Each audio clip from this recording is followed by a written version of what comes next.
Welcome to Proof of Work. I am your host, Jerry V, aka the Crypto Oracle. This is my co-host and producer, Nick. Welcome to today's show. Hi there. Thank you so much. This episode is called "Hey New York, F you," and that'll be probably like 15 to 20 minutes of the show. Obviously, we want to thank all of our sponsors. We want to thank Quantum Expeditions. Quantum Expeditions takes a stranded energy, i.e., through methane flare gas, and basically hooks it up to generators and then converts it into Bitcoin through ASIC mining. Again, this is what I've been saying for a few years now, even before Quantum Expeditions started this project, that Bitcoin miners would become energy producers to seek out the cheapest energy possible, and vice versa, right? We're going to see energy producers start getting into the Bitcoin protocol. And we see this from top to bottom globally, from very small projects to very large projects. And we'll continue to see this go on. And we might even talk about some of that today. We also want to thank Shieldfolio. Shieldfolio is one of the best seed phrase books in the business. Basically, you write down your seed phrase with their special pen. You can't read the seed phrase unless you have a UV light. It is waterproof. They are working on developing a fireproof one as well, but it's really great to have if you've been in the space. It protects your seed phrase. And if you know what a seed phrase is, you're our type of peoples. There's the discount code. You can scan the QR code or use Bitcoin Live 20. We also want to thank our friends at Deorganized Media and everyone on the Bitcoin Live network. Thank you so much for being a part of the team. Anyway, let's get into today's topic, why I'm upset with New York, because there's this guy that came up with this lawsuit claiming he wants to claim unused Bitcoin. And dormant Bitcoin does not mean it's not being used. People can be putting Bitcoin into different wallets, right? And that wallet they're just not touching, right? Like that's their like nest egg wallet. And they're just, no, we don't touch that one, right? Like most Bitcoiners have like multiple wallets. Let's be very honest. That's just how it is. You have a liquid one, you have one that you're putting savings account, you have cold storage. If you're smart, you do that because if anything's ever compromised, you have backup plans, right? I've been saying this since day one, and I was in the Celsius attack. So I tell people, decentralize your decentralized money, if you know what I'm saying. But anyway, the first clip we're going to review is this one right here. I think it's from the Bitcoin Policy Institute. Or no, that's the second one. Sorry. This is from guys talking about the lawsuit. Here we go. Who knows anything about crypto or Bitcoin. Someone built an algorithm to find inactive Bitcoin wallets, reported them to the NYPD as lost property, and is now suing to own them.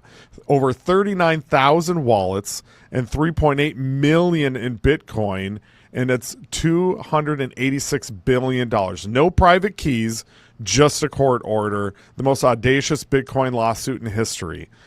I mean, really? Is this a lawsuit? Does this guy know anything about how Bitcoin or how crypto works? I mean, you can't do that. Like, that's the whole point of Bitcoin, the whole point of distributed ledger systems.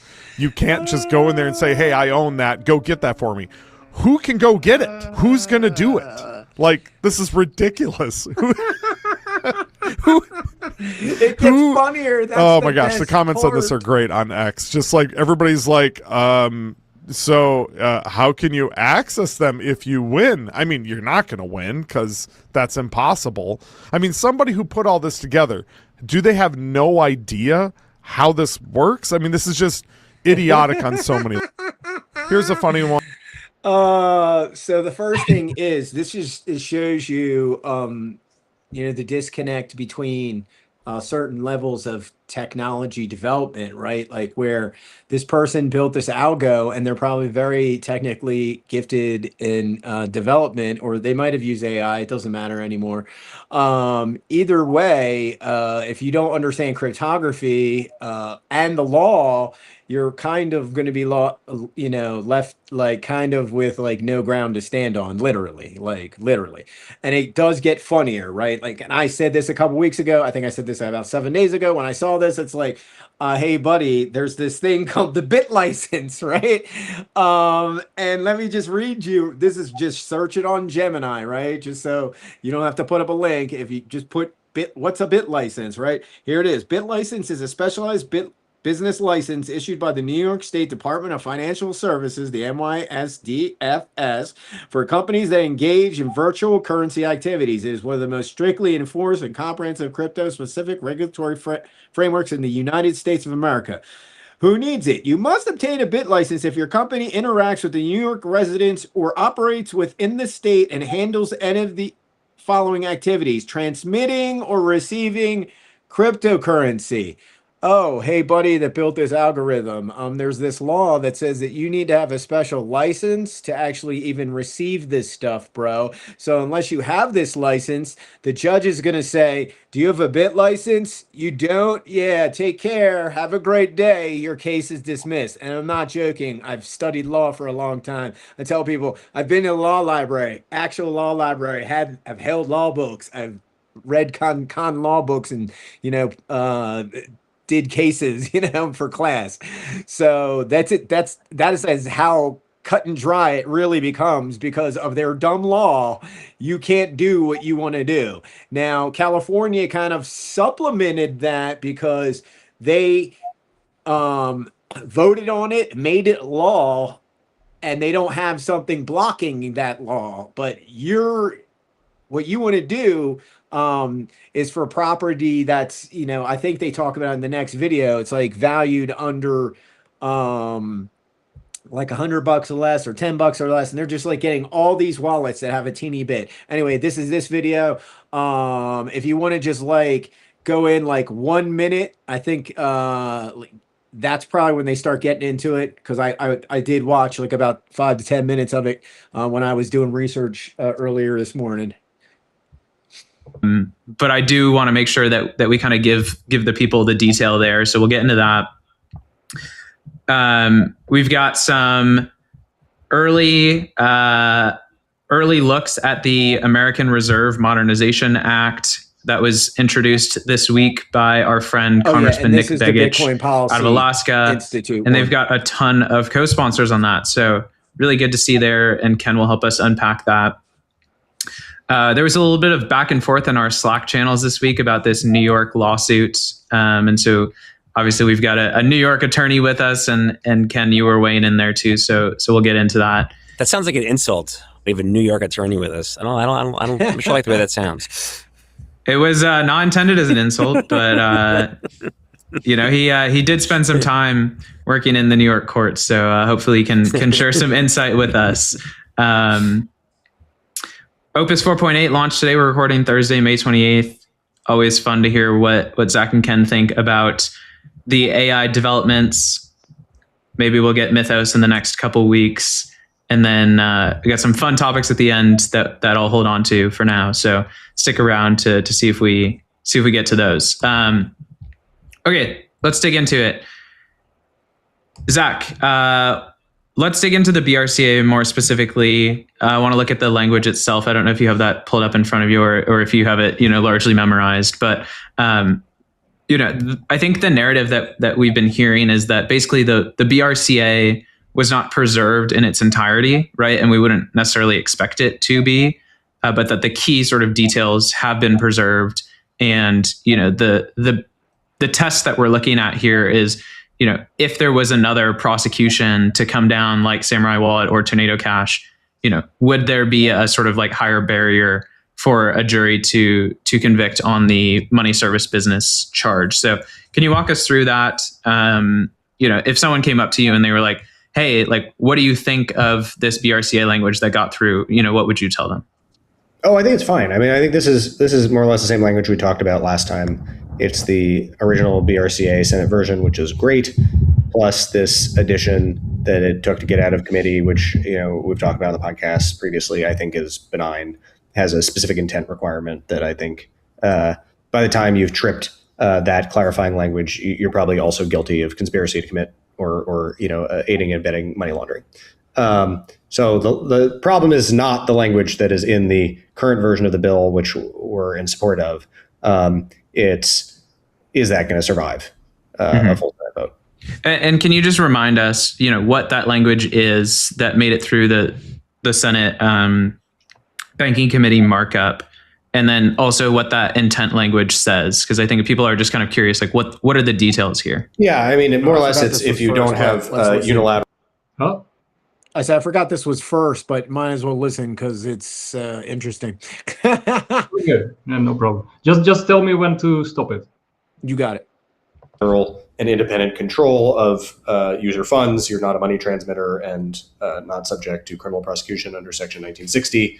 The clarifying section that was added to get through committee says that this is not meant to change a certain subsection of Section 1960, which is the criminal statute, the federal crime of being an unlicensed money transmitter, the particular one that the Samurai defense pled guilty to and is survived in the Tornado Cash case after the Blanche memo, and says that to the extent that you specifically intend to transfer funds that to be derived from crime, then you might still be guilty under that subsection of Section 1960. There are sort of multiple layers of protection in there. From my perspective, one is it requires specific intent to transfer known criminal funds. So I don't think that like putting a tool out there on the internet where maybe you even know that some percentage of people who use it will be criminal, but you did not intend that. Like those sort of innocent developers would not be caught up in that. And also, it still says like you have to transfer funds. And so, like, yes, the Southern District would take the position that doesn't require custody or control, but it still leaves open the argument that it does. And so, I certainly don't think right there. This is meaningful. also relevant to that lawsuit that this guy brings up, like taking custody. First off, like we go up like another level, as like in the first video, clearly this guy doesn't understand cryptography, right? Like if he doesn't have the keys to these wallets, there's no way he's getting the crypto. That's why Bitcoin's such a superior monetary system. And this is why I've been stating that, all data that's important needs to be encrypted, and that goes down the metadata, right? And I know people don't want to hear that. But if we don't do this, then the AI will lord over us, and we will have some 1984 Black Mirror-ish going on, right? Like this is just a fact. So we need to encrypt all information, and when you do that, it protects us from AI's massive super threat that's in the it's in tons of movies, but I think the most recent one is MI, the last one, right? The Ghost Protocol, where AI is, and this is not baloney, right? It's going to seek out all information at some point. It's going to want to try and get to all data, and if it's not encrypted, then we lose, so much. If you lose so much information, then all of these digital networks and systems just don't function, right? Like, and it's naturally doing this with resources, with power and water. And I know this has been said about Bitcoin, but the beautiful thing about Bitcoin is that Bitcoin gets more efficient, and Bitcoin finds cheaper energy or stranded energy, and AI does the opposite, right? It just keeps using more water.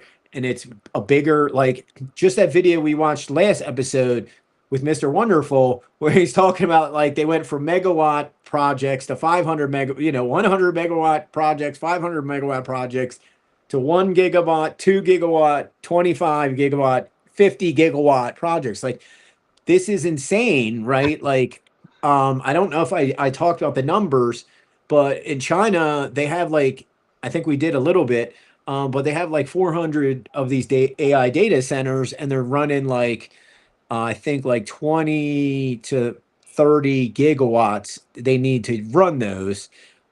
In the US, we're running 4,500. And yeah, and literally we are using 55 plus gigawatts of power.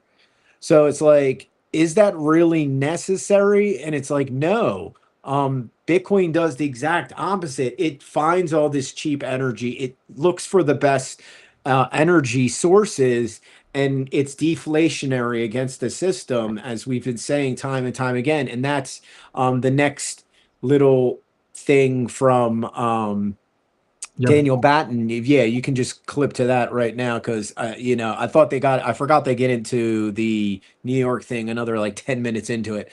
And that's fine. I think we covered most of it. And again, he segued into it anyway. But yeah, we've been saying this, and here's Daniel Batten, one of the leading analysts in the space. I would say me and him talk about this stuff the most.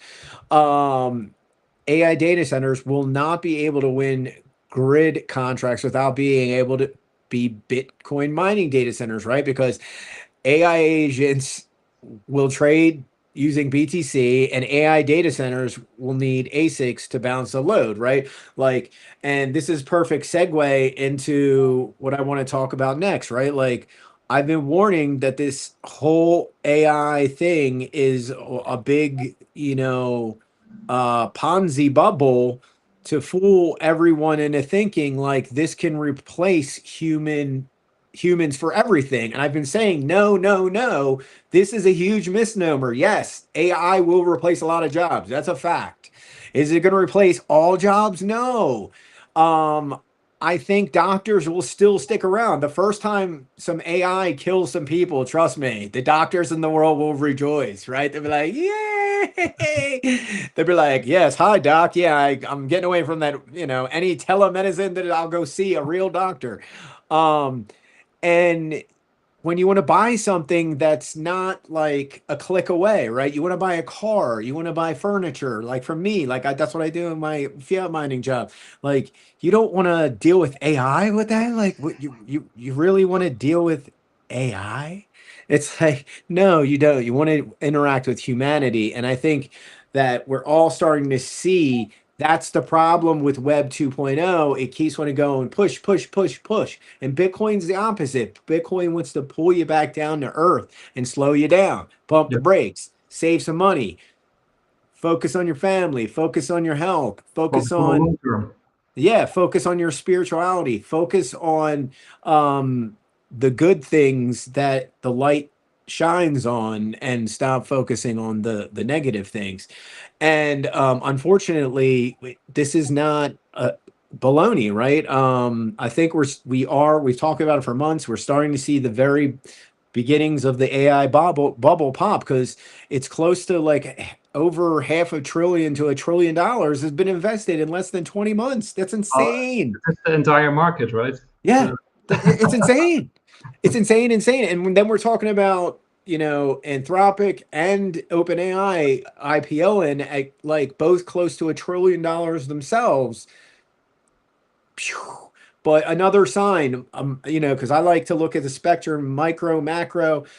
Just down the road from me, there's a town called Lapine, Oregon. The city council and all this people came and they said, no to the AI data center. So the people spoke, and the people are starting to win again. And that's how it's supposed to be, right? Like that's where the disconnect, I think, in almost all these governments all across the globe, from Africa to Europe, the United States, where the people have come forward to the council, to their city council, to their local government, to their state government, whatever, and said, no, we don't want this. And they're like, hey, well, we don't care.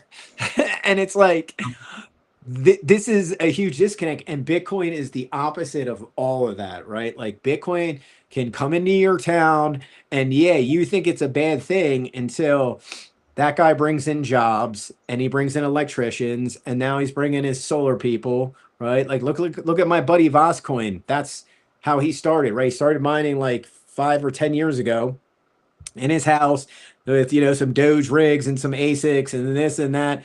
And now he's got a couple of mining huts, right? And now he's got solar panels, and now he had a small solar farm. Now he's building a big solar farm. And that's what happens. You try and seek out the cheapest Satoshi to kilowatt ratio, right? That is the best for your pocket, and you keep stacking and stacking and stacking and stacking. Oh yeah, and there it is, right? This is another one. The other one I would back a perfect segue into that one, because that was what I was going to share you next anyway, right? Tether is going down to a company called Adecoagro. That's probably the best way I can do it. That's, if I mess it up, my bad. I'm not Launches. Yeah, you're like, it's probably pretty good, right?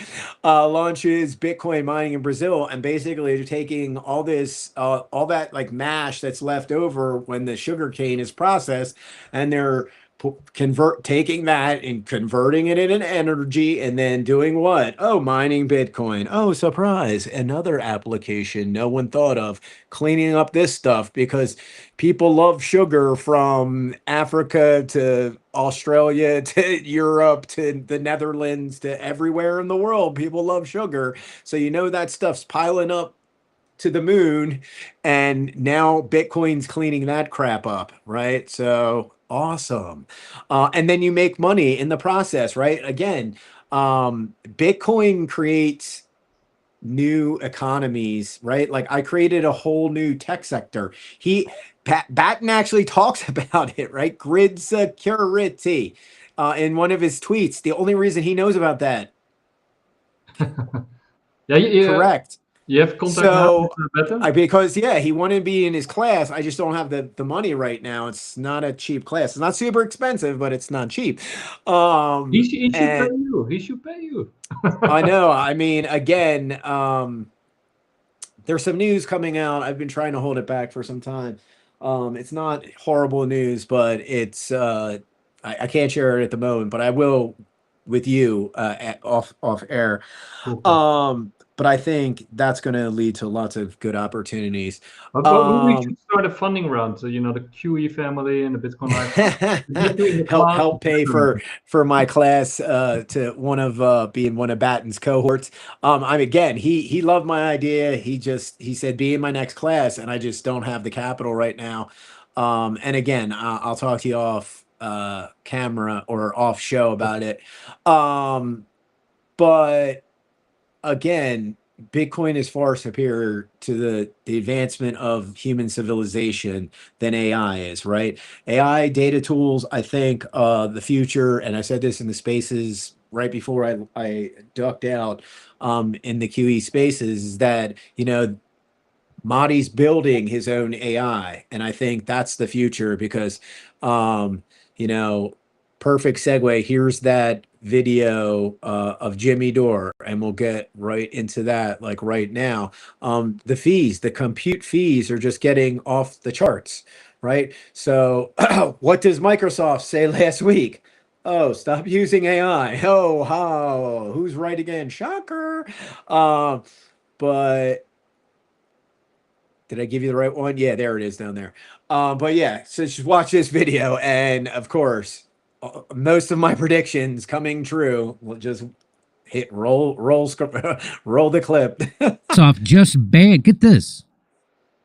Microsoft just banned its own engineers from using AI. Oh. The tool was literally costing more than the humans it was supposed to replace. Whoa. They lied to you about AI adoption, and now the whole narrative is blowing up. Microsoft gave thousands of engineers access to Claude code 6 months ago and encouraged them to use it. Engineers loved it, and adoption exploded, but then the invoices arrived. That goes back to that 500 million I was telling you about. Token-based pricing means every query, every code review, every debugging session costs money. At scale, across 100,000 engineers, the numbers became so large that Microsoft issued an internal order to cancel nearly all Claude code licenses by the end of June and force everyone onto their own cheaper tool instead.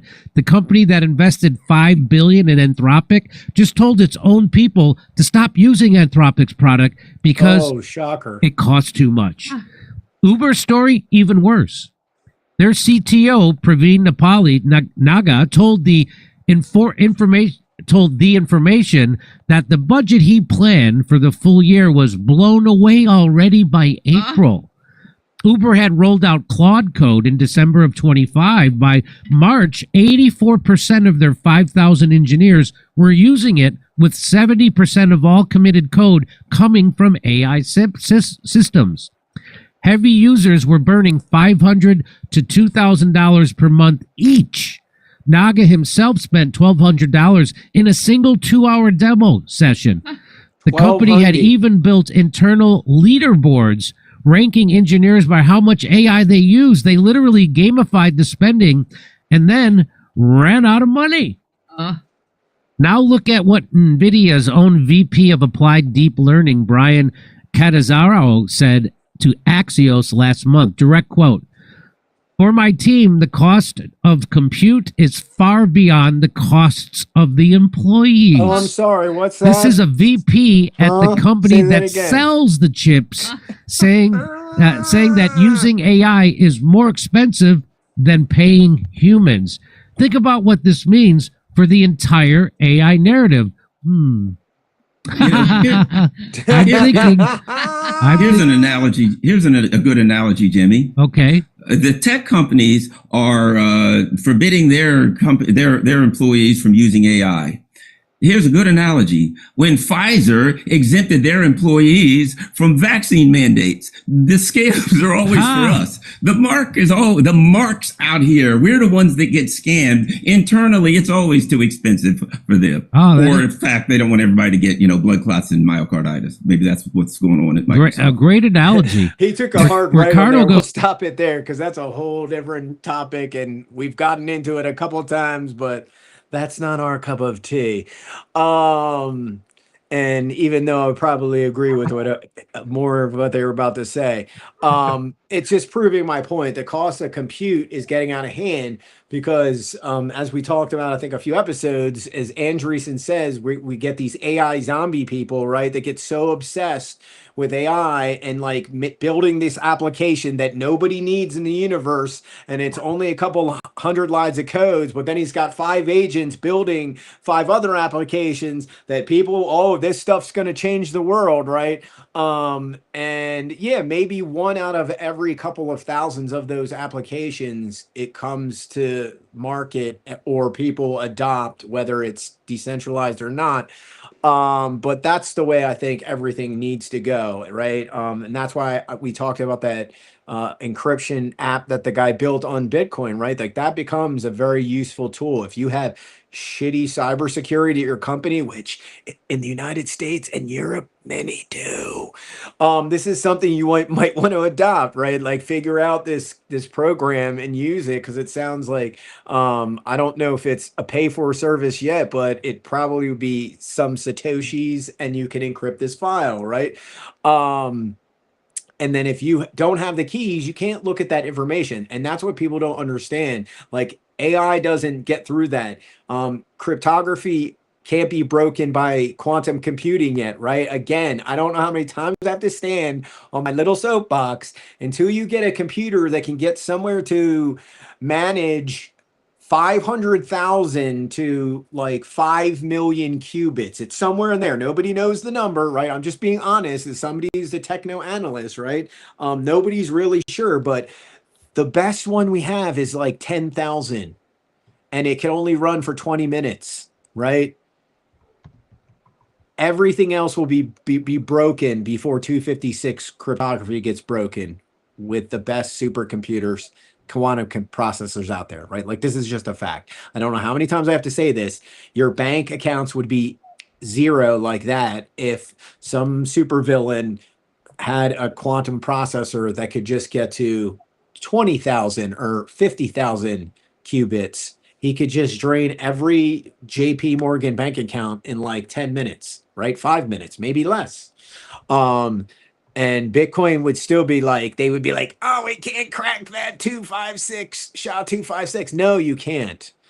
It's literally again, we showed the video one time, right? Like how many universes it would take, and they still couldn't, right? If all the stars and all the planets all were super quantum processors, right? Or were supercomputers, not even quantum processors, but supercomputers, right? It would not happen, right? Oh yeah. Thank you. Thank you. I do have I'm pretty sure I have a Bitcoin wallet address on the top of my account. You can send corn Yeah, because yeah. I'm pretty sure he'll take corn. I wouldn't be surprised. He's like, oh yeah, I'll take BTC.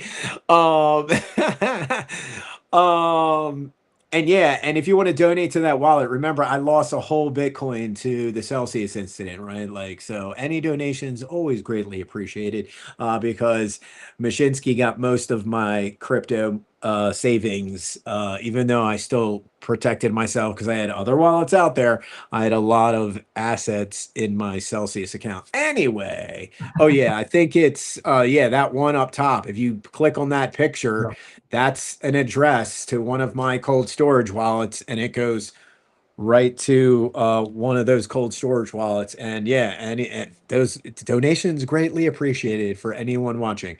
Especially if you're one of those people that was early and you have like 20,000 Bitcoin, you're like, here's a half a coin. Wow, that would be Yeah, blessings put from it to good above. use, right? It Oh, helps of to, course I am. Of course I am. All of my ideas and businesses are about to come to fruition. I'm well, pretty sure. I I've just known got to be you for, patient. I I can have. stand in for you, right? Because I've known you for a couple of years now.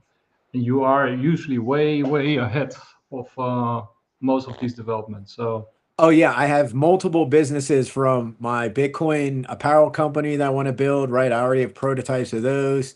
I have another company, a drone company I've been designing and working on for like 5 years just personally. But I'm pretty sure I'm going to get my dad, because he's a full-time engineer most of his life, to get me and help build that one out. And then the Bitcoin company, dude, that one's again, I keep telling people this is the wasted energy business is a multi-trillion-dollar business, right? So I shared that tweet. I don't know if you can find it real quick, but nearly 2/3 of all energy generated is wasted energy. That's close to 66% of energy generated is wasted, and it's total insanity. And Bitcoin fixes that. That's what AI does. The opposite of that, it's the clear money waster, right? Like when the guy in China said, oh, Bitcoin's going to kill us all. AI, it can kill us all, right? Like that's not an exaggeration, right? ASIC miner, no, it can't kill us. It's just it is AI in like a monetary protocol built around cryptography. Because it does have probably, artificial intelligence. People seem to forget that part. BTC, can move the needle of difficulty. That's its own doing based on hash rate. Oh, go ahead. Did you find it? I think it's in my article somewhere. Oh yeah, there you go. Yeah, share your article for sure. That's a great article. Pimp your own stuff, dude. Do it up.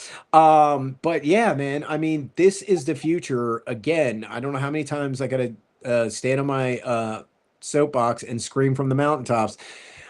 BTC is way more important for the advancement on the enlightenment and the safety of human civilization than AI. AI is acceleration of the Web 2.0, and Bitcoin is the anchor and the deceleration of the Web 2.0 and the birth of the Web 3.0. Yeah, there it is. This is what shows you how much Bitcoin can clean up the environment, right? We've seen it done with methane flare. We've seen it done on wind farms. We've seen it done with solar farms. We see that. Oh yeah, that's another article. I wonder if I have that other one by Batten that just screams. Oh yeah, here it is. Let me just share it with you right now. Sorry, my screens aren't cooperating. There we go. But this is just proving the point. More and more data keeps coming out. all across the globe that Bitcoin is the ESG leader when it comes to helping the environment, right? Bitcoin enables better absorption of surplus renewable generation, minimizing curtailment and supporting higher renewable integration without extra storage or infrastructure costs, creating a win-win for grid stability and mining profitability. The findings is significant because it establishes Bitcoin mining as the only way grid operators can avoid significant costs of balancing, frequency fluctuations, and operational costs increases that don't involve significant capital outlay on grids with high renewable penetration. And what does that mean is that, again, it costs way less against energy infrastructure when you're applying any type of Bitcoin application where it's you're bootstrapping ASICs onto a methane dump or methane flare from a natural gas or oil field. You're then taking net carbon away from that carbon, or in this case, it's methane.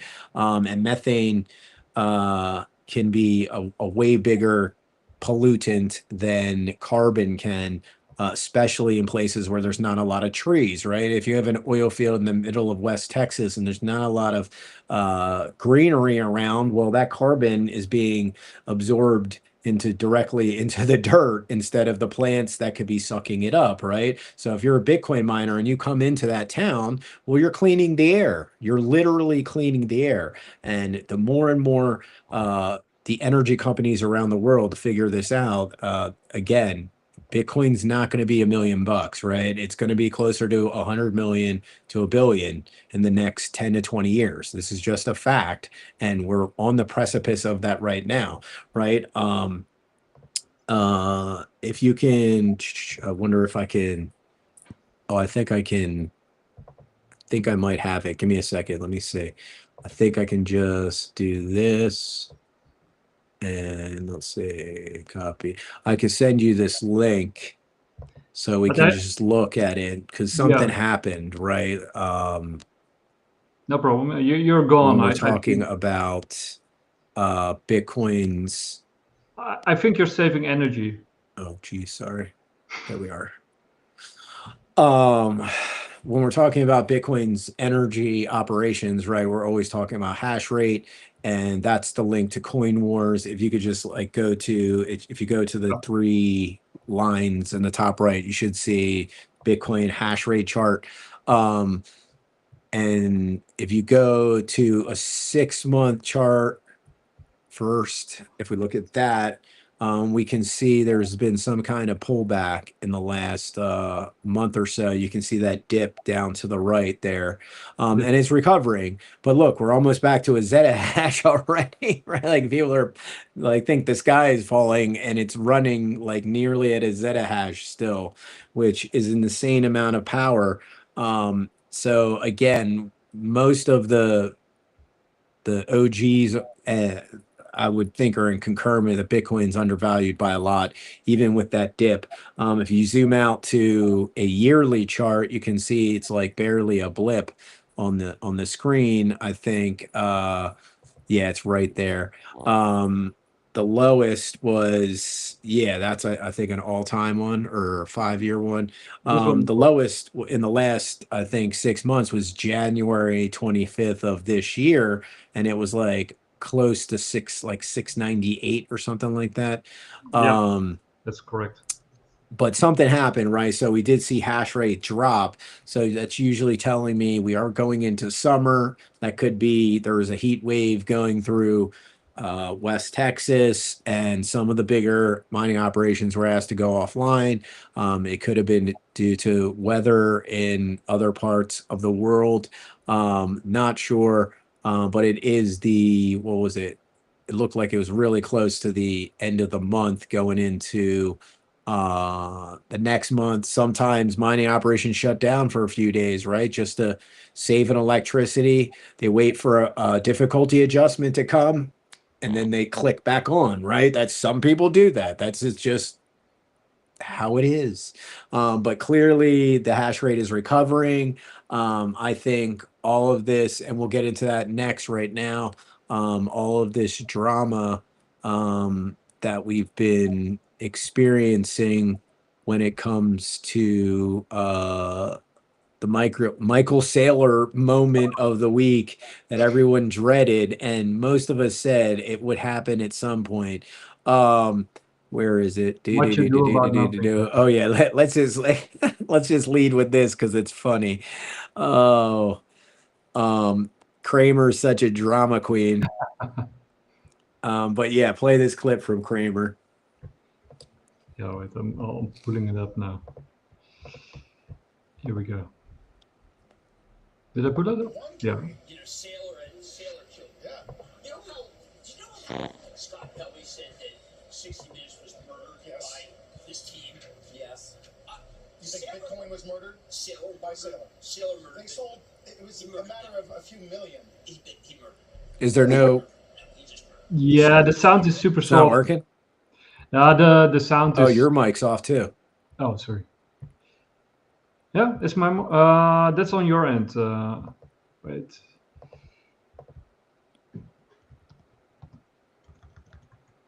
Did your mic just go out? Yeah, I see you typing. I see mine still working.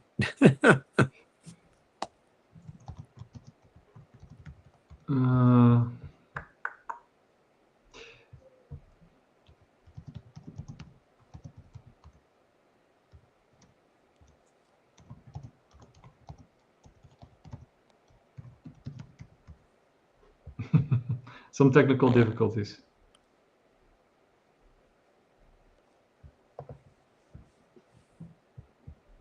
Can you hear me? It should be. It should be. Oh, okay. Yeah, something's going on with your mic. Because you keep talking and I don't hear anything on my end. Weird. I don't think I have you muted, right? I don't think I do. I will mute myself. Yeah, you said you can hear me, right? Yeah. Yeah. Okay. I don't know what's going on. Should I refresh my screen? No, I think it's working now, right? You can hear me, I can hear you. So. All right, you're going to try and refresh yours. But I think you should. You want me to? Yeah. Okay. So okay. All right. I'm going to hit refresh right now. Okay. We'll wait 1 second till Gerald pops back in. Sometimes Restream has these. Check 1, check 2, check 3. Can you hear me? Nope. Okay. But I'll jump. Yeah, I don't know now. Technical. We haven't had a Restream issue in a while. That's funny because they're usually pretty good. I think they were like better than Zoom and all the other ones, but it happens. It's the Web 2.0. JavaScript. It's really great for building shit quick, but when it breaks, it's a pain in the ass. JavaScript, oh JavaScript, Java. Look out. Here comes another Java app. Can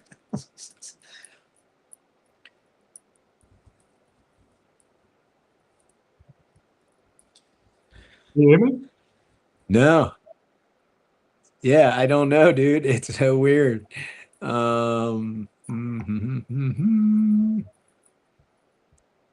I don't know what's going on. Oh, wait. Can you hear me now? Hello? Can you hear me? No? Yeah.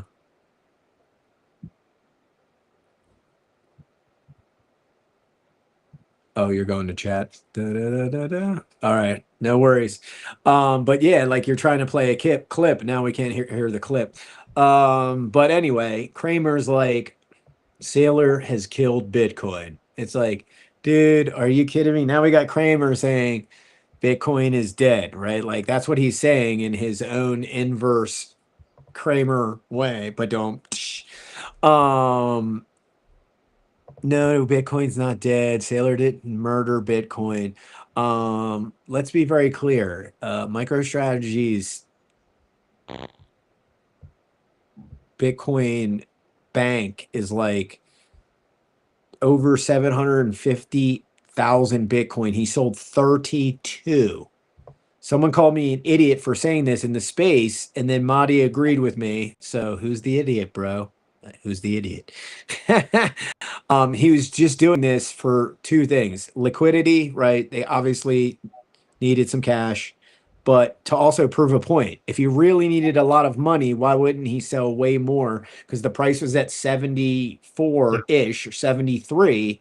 Why wouldn't he just sell more and get more cash if he really needed the money? He was just doing it as a demonstration to the markets that all these people that still don't believe in Bitcoin, that yes, with the click of a button, I can liquidate some of this capital, this asset, and put it back into cash immediately, right? Within minutes, it can be done. And this guy's just like, oh, that's the stupidest thing I've ever heard. It's like, okay, well, that's why he did it. He's proving a point to investors and shareholders alike that Bitcoin is a real reserve asset. It's just not something you sit on, right? It can be utilized, and it can be utilized for many different applications, as we've been stating, like the encryption tool that was just built, right? There's BitChat, which is amazing, right? You can even set Bitcoin on BitChat, Bluetooth, right? Peer to peer. So that means like two devices that aren't even on the mobile net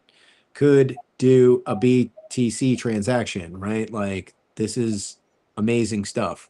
That's why I follow Jack, follow Square, follow all of his companies. He's trying to create this like Bitcoin super funnel, right? That's why I would love to be hired by those guys. Holy moly. But that's why they opened up the floodgates for Bitcoin sales, right? And that's a cool thing about the Bit license that's protected, right? One of the few things that's protected, you're a shop owner, you can take Bitcoin and you're cool. You don't need a Bit license. But if you want to receive Bitcoin because of this lawsuit, I'm pretty sure the judge is going to be like, I don't think so. No Bit license. Take care. Because that's a lot of money, right? It's not like he's asking for a couple $100. I think it's like 30 some million bucks is that lawsuit that he wants Bitcoin. It's like, no, bro, that's just people that don't touch their stack because they're smart, right? They're real hodlers in the universe. Oh, that clip was super soft. Can you still hear? Can I hear you or no? We're still having I'm audio not sure. issues. Yeah, you're Can you hear talking me? and nothing's coming through. Dun, Yeah. dun, dun, dun. Okay. Well, just go on. No, Restream has failed us. We love you, Restream, but something's happened. Nick can't talk. Not cool. But yeah, so again, you can't just steal Bitcoin, right? It's not a book, it's not a vase or a piece of artwork that can be claimed by the state, right? And then put in a repository and gone to some type of estate sale, and you pick it up for cheap or for free, right? I saw this guy walking through a mall the other day, and the mall was closed, and they're like, yeah, take anything you want. And most of the stores were already empty, but there was people walking out with stuff. But that's not how Bitcoin works, right? Like it's built on SHA-256. If you don't have the keys to those wallets, you're not getting into them. I don't care how hard you try. Go ask the guy that lost his wallet in the dump in, I think it's San Francisco, right? That's been looking for 10, 11 years now for that hard drive. I won't be surprised if one day he might find it or his kid finds it. Yeah, no keys, no cheese. It ain't happening, bro. That's just why Bitcoin is so important to, again, we're just scratching the surface. Bitcoin's only 16 years old, 15, 16 years old. And it has way more use cases than oil and gold did in their infancy, right? That's why I always tell people, if you take a step back and look at the big picture, Bitcoin is light years ahead of where gold and oil were 2,000 years ago.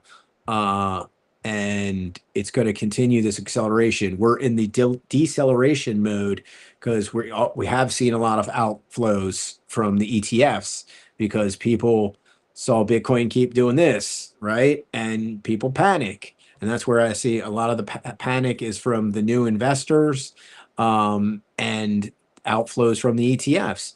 But yes, Bitcoin is as an energy rail, and it's again in smaller economies and smaller projects, it's automatically deflationary, right? I've said that time and time again. In Western civilizations, right, where Bitcoin's competing with all of this huge AI bubble, it makes everything inflationary, right? So that's why this small town in Central Oregon that has a way smaller economy said no to this AI data center. Yeah, you're going to bring in maybe 50 to 100 new jobs, but you're going to chug up water, you're going to chug up bandwidth, you're going to chug up power, and it's going to make their electricity go up.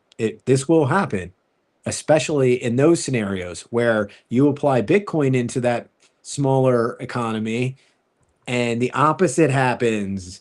People are happier. Price of electricity goes down over the next 2 to 5 years, right? Like all these positive things happen with Bitcoin, but it takes time. It's not a flip of a switch. And it's not this insta promise where AI has been this instant promise for 5 or 10 years. And what has it built? Besides OpenClaw, which is the only thing. And guess what? Guess who uses OpenClaw? Oh, just AI agents. So the only thing that's been built that's been cool is built by AI, is for AI, and humans don't use it. So do you see where we're going? We had that guy on who is, I think, the CEO of like one of the bigger gaming companies. I forget which one. Rockstar. I think it was Rockstar Games, if I'm not mistaken.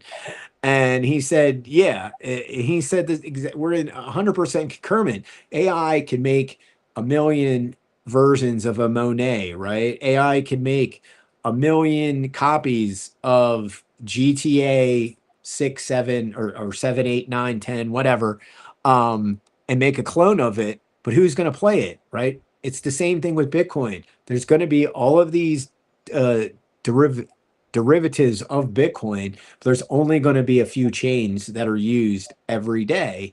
And I think that everyone banking on, it's going to be one of these pseudo privatized chains. I've been saying this from day one, is crazy. It's going to be on open public source blockchains where many people around the world are monitoring the network and protecting it from bad actors like Bitcoin, like Litecoin, like even Dogecoin, even though, people say it's a pain in the ass to sync up a Dogecoin node. Do you see how that's actually not a bug, but a feature? Then it's hard for a bad actor to connect to the network, right? Like whether you like it or not, that's a feature, right? Where it protects people from doing malicious things on the network. If it's a pain in the butt to sync up a node, well, guess what? Then it's not going to be some dummy that doesn't know anything about blockchain technology, right? It's going to be somebody that actually knows what they're doing, and you'd have to suck up a lot of juice to do it, even for Litecoin these days. And Litecoin runs, not financial advice. I don't advise it.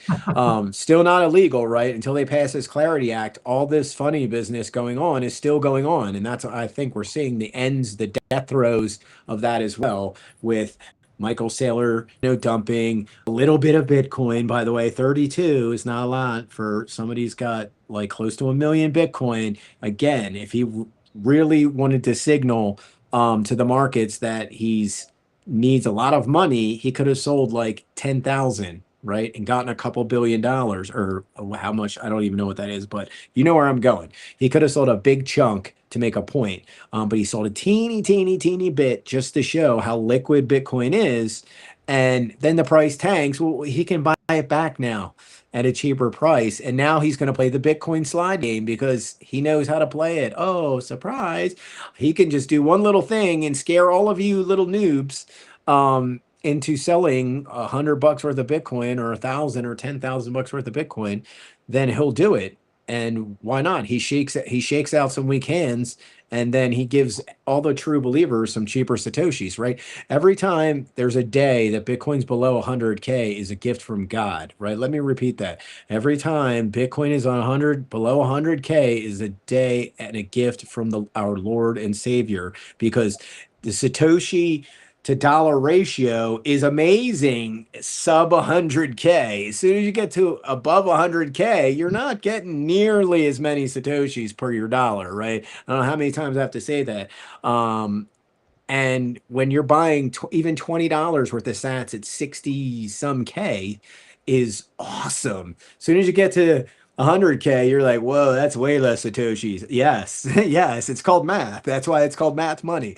And once we get to 1 million, oh my gosh, dude, we're not at dollar sat parity, but at $1 million, you're getting way less Satoshis for your dollar.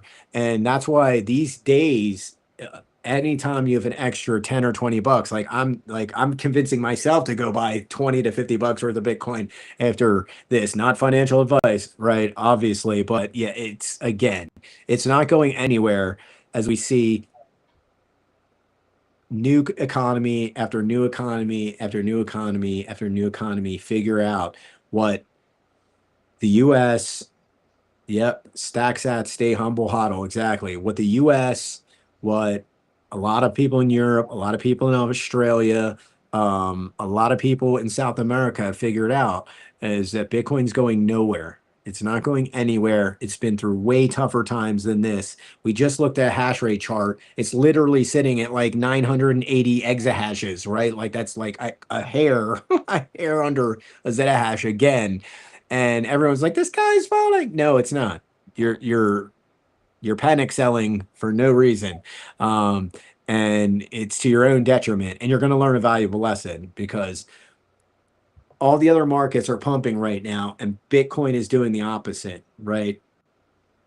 That should be a huge red flag for y'all in the pie in the sky and a green flag for Bitcoin getting close to its bottom. And it usually doesn't bottom. It takes 2 or 3 years to hit a bottom. In this case, it's only taken like a year and a half. And once it rebounds, it's not going to be like last time. I know people think, oh, it's just going to go to 200K. It's like, no. Japan's about to sell a big stash of their U.S. their U.S. bonds, right? Their treasury bonds. And what do you think they're going to do with that? Some of it they're going to buy Bitcoin, right? They believe in hard assets. The Japanese understand hard money. They get XRP, they use XRP, but why would they sell an F ton of our treasury bonds? It's because they need to convert it into something else. And they know after TEPCO's been mining it, and I'm sure they've had meetings with TEPCO, like what they're like, it's amazing. Oh my gosh, it makes the farm work. It makes the farm profitable, way more profitable than we thought ever possible. And once the upper echelon of the Japanese government hear this, they're not stupid. That's what's going on, right? They just said they're all going pro Bitcoin, right? Like from top to bottom. And they're selling a huge bunch of our bonds. I'm not saying the whole sale is going to be for Bitcoin, but I would venture to say a portion of that sale, and this is, one of my predictions, because I'm good at this stuff, they're going to buy some Bitcoin. And on that day, I think it's very soon because we're not going to see, I don't think we see 50K Bitcoin. If we see 50K Bitcoin, I'm not saying sell a kidney, not financial advice. But, yeah, definitely go through the cushions on your sofa, go through your car, find all the change, go to the Coinstar. Don't buy the Bitcoin from the Coinstar. I don't advise that. I don't like how that transaction goes down. Don't advise it. Take the money, go to the register, take your, they get a haircut, take the haircut, get your money, go to Cash App, right? You can take that Cash App. Like, this is literally, you can do this, right? There's places around the world that, especially I think in mainly just North America, where you can take the cash, they'll accept it, and it'll go into your Cash App. Buy the Bitcoin from Cash App, right? Sorry, Coinstar. I know what I'm talking about. I had one of your receipts, and I literally, like, it sat on my bookshelf for like 6, 7 years. And I was like, wow, that's worth a lot more Bitcoin now. I mean, in dollars, I was like, this is worth a lot more. And I literally was like, email, phone, text, 2FA one time, 2FA second time, 2FA a third time. Give me your email again. Give me this. Set up a password. Give me. I was like, you know what? I'm cool. I'm done. I don't need to do all this. I mean, obviously, if you don't have the Cash App set up already, you will have to jump through some hoops. So let me preface that with that, right? You will have to give them ID and for your jurisdiction, provide the proper identifications and etc. Jump through the normal fintech hoops that you have to jump through, whether it's, Uber, DoorDash, Amazon, etc., right? Like, let's be clear. But if you already have Cash App and you've already set up a Bitcoin wallet, you literally can take the cash from the Coinstar, go find one of the retailers that takes cash for Cash App, and they will put it into your Cash App and buy it there, because once you get the Satoshis, you can move them, right? And then I always tell people, try and just use the Lightning to get it out, right? Because if you do that, it's pretty much free, right? They charge you a couple sats. I think that the fees are pretty straightforward and fair for free on the L1. But as soon as you want like it like that, I think it's like a $2 or $5 fee. I forget what it is. But if you know how to use the Lightning Network, you literally can take those Satoshis, putting them into your Lightning wallet, and it's literally like you're keeping almost literally 99% of the Satoshis. And that's the way I would advise doing it, because that Coinstar company that does business with them, I'm not going to name them because I don't even know it, because clearly they left a bad impression on me. I don't trust them. Just saying. I trust Jack over them. And you probably are doing good business or whatever. But again, all the hoops I had to jump through just to get like 40 or 50 bucks worth of Bitcoin. I was like, yeah, this isn't worth it. I was like, I'm cool. That QR code can just be burnt. And guess what? I'm donating to the network. I've done it several times, right? A few times accidentally and a few times on purpose, right? I did that one transaction and the fees were like high. I was like, you know what? The miner will be happy. He'll get a little extra, right? But in this case, yeah, that receipt will get burnt and those sats are now poof, gone. And that's the other thing, is that people don't realize the supply is ever shrinking, ever shrinking, ever shrinking, ever shrinking, right? And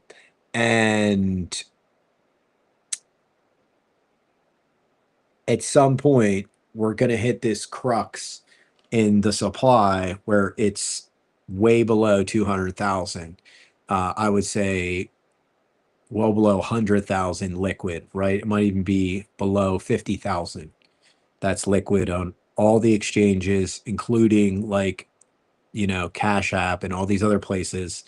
And when we get in those territories, Bitcoin's numbers will jump by leaps that nobody thought, right? And that's what,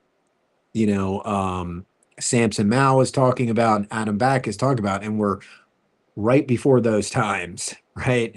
Because once this Clarity Act gets passed, all of these family offices will buy into the ETF. Some of them will buy a cold storage wallet and will just do what I just said. They'll just buy max out like 10,000 on Cash App a week or whatever, however they can get it. They'll set up a Coinbase Pro account, right? Or they'll get a Kraken account and they'll just buy it through there and they'll max the limit and then just exit it out into cold storage if they're smart.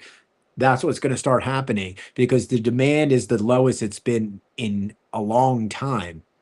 And I think another sliver that most people don't realize that all these new merchants that are accepting Bitcoin through the Square portal, it's instantly converted back into dollars. So that's a sell, right? That's a sell against the market.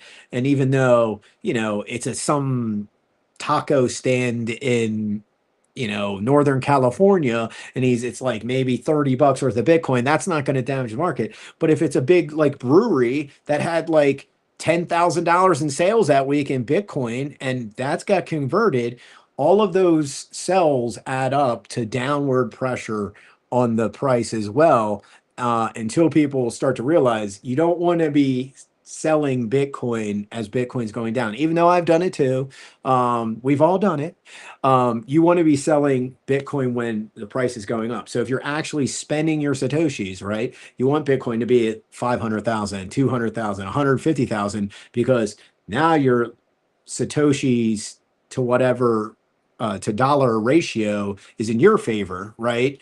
And you're giving way less sats per transaction, right? Whereas the reverse is true now. Now you want to be hoarding Satoshis because your dollar to Satoshi ratio is in your favor because the price is being depressed.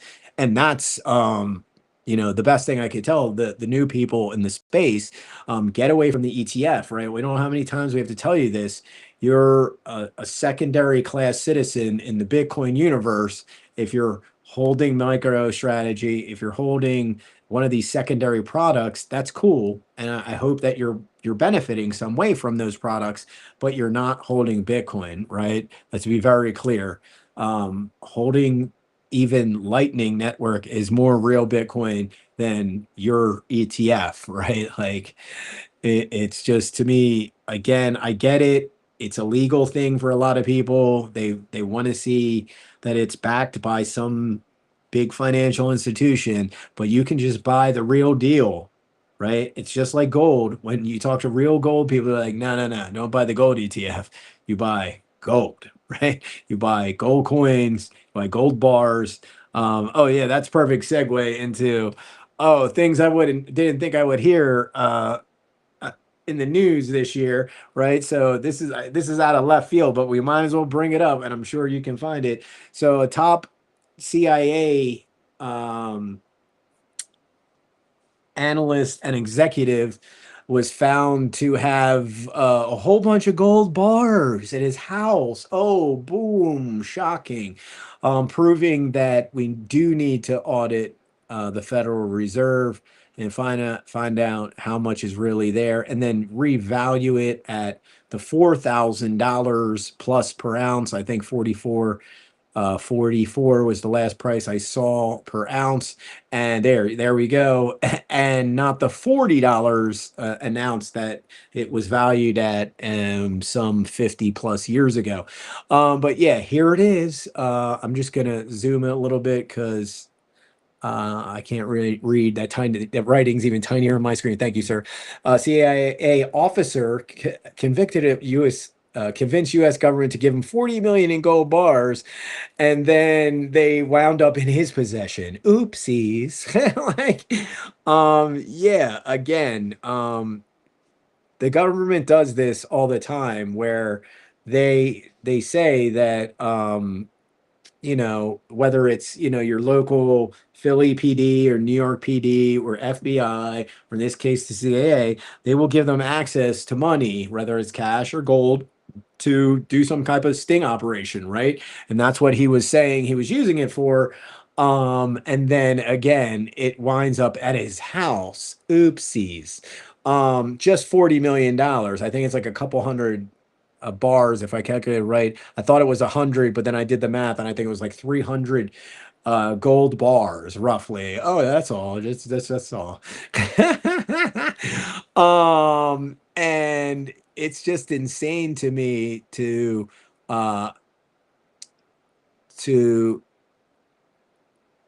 me that he would try this and not think that like it wouldn't go unaccounted for. It's not like it's like one bar, right? Like it's a lot, bro. That's like several, like that's like a small pallet, right? Like not a full pallet, not a half a pallet, but close to half a pallet worth of gold, right? Like that's a lot of bars, bro. You had like multiple people helping you, right? Like this wasn't just you.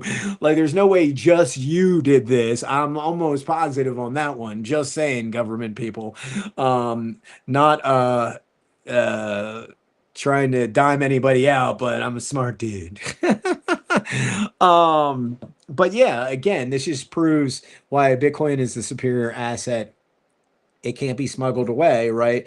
Once it's in the government's wallet, right? You got the keys of the wallet, you can get into the wallet. You don't have the keys of the wallet, yeah, you're not taking it home and putting some Bitcoin in the wall, right? Like people have done with money, right? Like they found all that money in Ukraine with some of the shady people that still work for the government, who had millions of dollars stuffed into this dresser, right? Or gold, like in this scenario, right, where we have a shady CIA officer stealing hundreds of bars of gold from, it appears to be the Federal Reserve. It's just my guess, because who has that much laying around? Not just everybody, or some massive gold vault, or for some reason, I just don't think that's in the evidence locker. I'm just saying, you know what I mean? Like, I'm just throwing it out there. Just as somebody who's a smart dude, it seems like this was from a huge Federal Reserve operation, right? Whether it's Fort Knox or not, I can't say.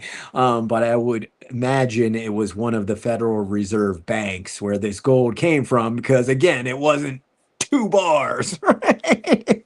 It was several hundred bars of gold, which isn't a lot, right? We're talking again, like you need a Brinks truck, right? You need a big armored truck to do this. So just think about putting, like, again, I'm a numbers guy. I'm pretty good with math. Just think about putting 100 in your trunk of your car. Your car is going to be like this, right? And then add another couple hundred, and you're not driving. Your lower bumper is scraping on the ground, right? So if anyone thinks he just did it himself, no, you're not good with math or weights and measures. So again, this is why Bitcoin's superior, right? It doesn't just disappear and end up in some shady person's back pocket or their wall, or in this case, their secret vault in their house somewhere, because where do you store 300 bars of gold in your house without anybody seeing it? Clearly, he's got some kind of beep, beep, beep, beep, beep, either walk-in safe system, or he's got a safe room, one of those types of rooms where bad people come in and hide. It's one of those two. I'm throwing it out there. It's not a stretch, right? But yeah, it all comes back to, this is why Bitcoin's superior asset, right? It's one of its biggest strengths that I've always tried and convince the older generations is their biggest weakness, right? That they can't touch it. Like, I can't touch it. I can't touch it. Yeah, well, guess what? That's what makes it fireproof, right? That's what makes it windproof, right? Do you ever see $100, a couple $100 like blow through the wind and just poof? If it's 40-mile-an-hour gust, or if it's a couple €100 in a 40-mile-an-hour wind, it's gone. It's gone. Bitcoin's windproof. Yeah, nobody talks about that. It's waterproof. It's fireproof. It's even nuclear. We've talked about this on the show. If there's a thermonuclear war and the Web 2.0 goes down, it could go down like it did just in Iran. It was down for almost 2-3 months. Guess what? It comes back on. Oh, your spot on the blockchain is still good. right? Like, so people that were doing Bitcoin transactions, they can go back to conducting business again, just like when the internet was live before. Whereas if, you know, we do have that happen, most of the AWS servers that hold the Bitcoin transactions globally in that region, they're toast. And if they're toast, your bank transactions are toast. Yeah, let's see if you can play it. Yeah, and here's the clip of Saylor talking about what I'm talking about. So, you know, again, when I say these things, I'm not the only techno analyst out there saying these things, or in this case, one of the top Bitcoin analysts out there. Bitcoin is a nuclear hardened protocol. It's pretty much the most robust, resilient thing the human race has yet to invent. It's running I have no idea what's going on. That just stinks, man.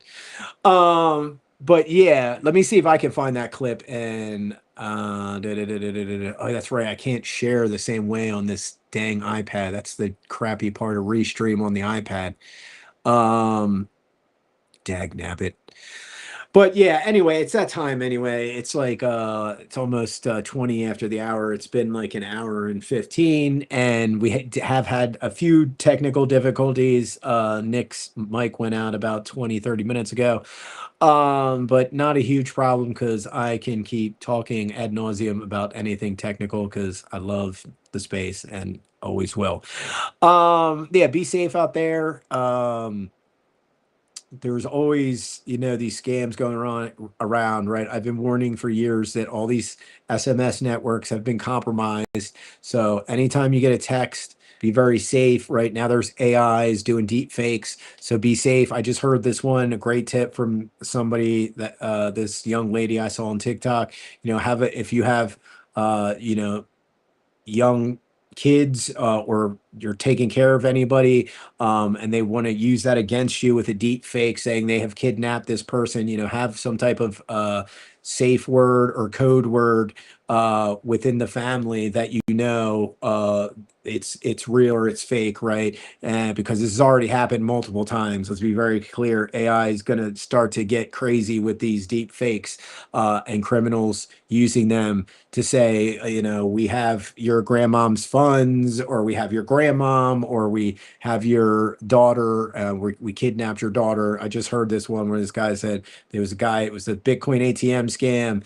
And the guy was like, yeah, we have your kid. And he's like, you know, I don't even have a kid. But he made a fake Bitcoin ATM receipt and he got like all this information from him. And the guy, this Nigerian like social engineer, is so horrible. Like, he's like, this guy's so dumb. Like, he didn't log out of his Gmail account. Like, there's the picture, like right there. And it's like, but that's the beautiful thing about this is that all of these scammers that got away with this stuff for many, many years, the same tools that they're using to make their jobs easier, these AI tools, they don't check that stuff. They don't go, oh, maybe I should log out of my Gmail account or my Instagram account before I'm doing this search or whatever.